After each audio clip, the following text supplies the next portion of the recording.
আসসালামু আলাইকুম রহমতুল্লাহ। আজকে আমরা নবম দশম শ্রেণীর সাধারণ গণিতের পরিমিতির আমরা প্রথম যে চ্যাপ্টারটা আছে অর্থাৎ ১৬.১ এখান থেকে শুরু করব। আজকে পর্বে আমরা ১ নম্বর অঙ্ক করব। এরকম করে প্রত্যেকটি পর্বে আমরা ১, ২, ৩ এরকম করে আমরা পুরা পর্ব মানে একটা প্লে লিস্ট করব এবং সেখানে আমরা সবগুলো অঙ্ক আমরা একটার পর একটা আপলোড করে যাব। আজকে হচ্ছে প্রথম পর্ব ১৬.১ এর। তো চলো শুরু করা যাক। এখানে ১ নম্বর অঙ্কটি আমরা আজকে সমাধান করব। অঙ্কটিতে কি বলা হয়েছে একটু দেখো যে একটি সমকোণী ত্রিভুজের। আচ্ছা, সমকোণী ত্রিভুজ কি এটা আশা করি তোমরা তবে সবাই জানো। যে সমকোণী ত্রিভুজের যেটা হয় এরকম থাকবে, একটা কোণ থাকবে যেটা হচ্ছে 90 ডিগ্রি থাকবে এবং এটার আরেকটা শর্ত আছে, পিথাগোরাসের উপপাদ্য আছে এটা দিয়ে। একটা অতিভুজের উপরে স্কয়ার করলে সেটা লম্ব এবং ভূমির উপরে স্কয়ার করলে সমান হয়, এইটাও একটা ব্যাপার আছে। তাহলে প্রথম এখানে একটা জিনিস দেওয়া আছে যেটা সমকোণী ত্রিভুজ, এর অতিভুজ 25 সেন্টিমিটার। তাহলে এই যে অতিভুজটা আছে এইটা আসলে দেয়া আছে 25 কত মিটার। আচ্ছা, আমরা এটাকে এ বি সি যদি অতিভুজ এই ত্রিভুজটা সমকোণী ত্রিভুজটা চিন্তা করি, তাহলে আমাদের অতিভুজ এসি দেয়া আছে 25 মিটার এবং এরপর বলা হচ্ছে এর অপর বাহুদ্বয়ের একটি অপরটির 3/4 অংশ। তাহলে এই যে দুইটা বাহু আছে, একটা এবি আর বিসি, এর যে কোনো একটি হচ্ছে একটির 3/4 অংশ। এখন একটাকে যদি আমরা এক্স ধরে নেই, মনে করো এটাকে এক্স ধরলে এইটা কত হবে তাহলে 3/4x, এইটা হবে। সেই কথাটাই এখানে বলা আছে। দেখো একটি অপরটির, দেখো একটি অপরটির 3/4 অংশ হলে বাহু দুটির দৈর্ঘ্য নির্ণয় করো। ওকে, তাহলে দেয়া আছে কি, আমরা প্রথমে এইভাবে লিখবো, এটা সমাধান। ওকে, সমাধান দেখো দেয়া আছে সমকোণী ত্রিভুজের কি দেয়া আছে, অতিভুজ দেয়া আছে। তুমি লিখবা সমকোণী ত্রিভুজের, আমি লিখি শুধু অতিভুজ। 25 মিটার এবং একটি বাহু, একটি, আচ্ছা এটাকে আমরা ধরে নিই একটি বাহু এক্স, এটা ধরি একটি বাহু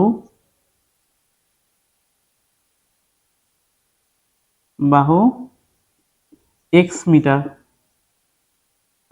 তাহলে অপর বাহু কি হবে? প্রশ্নে বলা হচ্ছে একটি অপরটির, মানে দ্বিতীয় যে দুইটা বাহু আছে সেটি একটি হবে 3/4 অংশ। তাহলে অতএব প্রশ্ন মতে অপর বাহু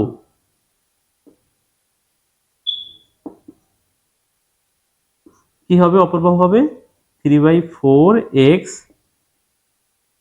মিটার। ওকে, এটা আমরা পাইলাম। তাহলে আমাদের কাছে তিনটা বাহুই আছে এখন। কিরকম? একটা হচ্ছে 25 মিটার অতিভুজ, একটা হচ্ছে এক্স মিটার, আর হচ্ছে 3/4x মিটার।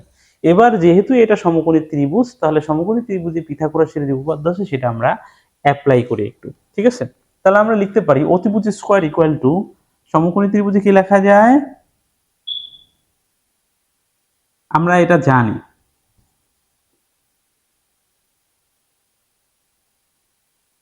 বুঝে অতিভুজ স্কয়ার ইকুয়াল টু লম্ব স্কয়ার প্লাস ভূমি স্কয়ার হবে। ওকে, তাহলে এখানে অতিভুজ হচ্ছে 25, অতিভুজ কত 25 স্কয়ার, লম্ব আমরা এখানে লম্ব হচ্ছে এটাকে ধরছি। আচ্ছা, তাহলে 3/4x স্কয়ার প্লাস ভূমি হচ্ছে x স্কয়ার। এখান থেকে আমরা x এর মানটা বের করে ফেলবো। x এর মানটা বের করে ফেললে আমরা এই যে ab পাবো এবং ab পেলে মানে x এর মান পেলে আমরা bc ও পাবো। আমাদের তো এই দুইটা বাহুই বের করতে বলছে, তাই না? এটা বোঝা গেল কি? বোঝা গেছে আশা করি। তাহলে 25 স্কয়ার করলে হয় কত? 625 স্কয়ার করলে হয় 625 হয় বোধ হয়। একটু তাও করি এটাকে।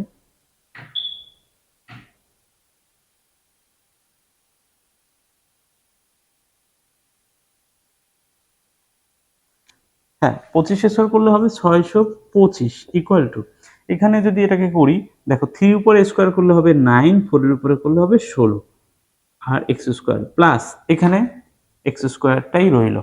আমরা এটাকে মুছে দিয়ে অঙ্কের বাকি অংশ ডান পাশে করি বোর্ডের, ঠিক আছে।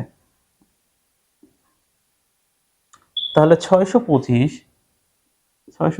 ইকুয়াল টু, এইখানে আমরা কি করতে পারি, লসাগু করব। এই পাশে দেখো লসাগু কি আছে, এইটার নিচে আছে 16 আর এটার নিচে কিছু নাই, মানে 1 আছে, তাহলে লসাগু কত হবে 16।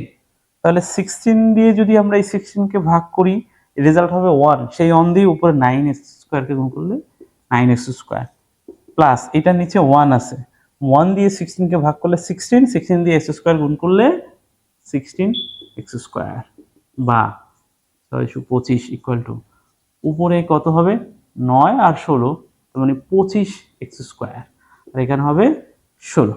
ওকে, তো এখন এইটা কিন্তু দেখো, এইটা কিন্তু আমরা এই পাশে আসলে কি হয়ে যাবে, ভাগ আছে গুণ হয়ে যাবে, তার মানে এরকম থাকবে 16 into 625 equal to 25x square. এটাকে আমরা এভাবে রাখি। এখন এটা একটু ঘুরাই দিই, 25x square equal to 16 into 625। এখন আমরা শুধু এক্স স্কোয়ারটা এই পাশে রাখি, আর এই 25টা ওই পাশে গেলে ভাগ হয়ে যাবে 625 ইন্টু 25। তাহলে এক্স স্কোয়ার ইকুয়াল টু কত হবে, এই 25 দিয়ে আমরা কি করব, এই 25 দিয়ে এইটাকে ভাগ করব, ভাগ করলে রেজাল্ট হবে কত 25 হবে। আমরা যেহেতু 25কে স্কোয়ার করে 625 পাইছি, সুতরাং 25 দিয়ে 625কে ভাগ করলে রেজাল্ট 25 হবে। তাহলে অ্যান্সার হবে এরকমের 16 ইন্টু হচ্ছে 25। এটাকে গুণ করলে কত হয় একটু দেখতে হবে।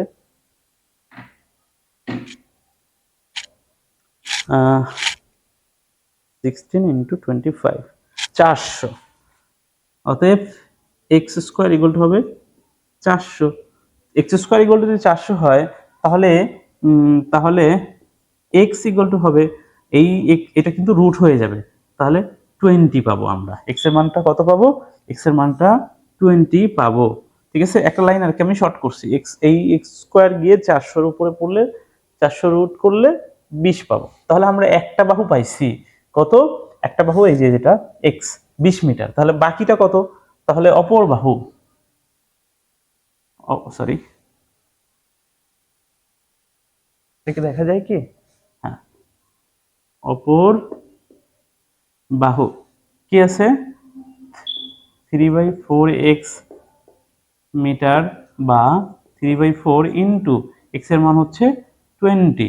তাহলে এইটাকে এইটা দিয়ে ভাগ করলে কত হবে 5, আর 3 ইন্টু 5 মানে হচ্ছে 15 মিটার।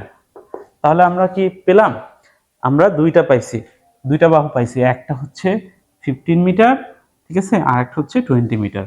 এই হচ্ছে আমাদের আজকের 1 নম্বরের অ্যান্সার। তো আশা করি সবাই বুঝতে পারছো, খুবই সহজ অঙ্ক। আমরা এভাবে আমরা পুরা অধ্যায়টাকে আমরা এই 16.1, 16.2, 16.3 এবং 4 আমরা এই প্লে লিস্টে আপলোড করব। তো আজকের মতো এই পর্যন্ত, ধন্যবাদ সবাইকে, আল্লাহ হাফেজ।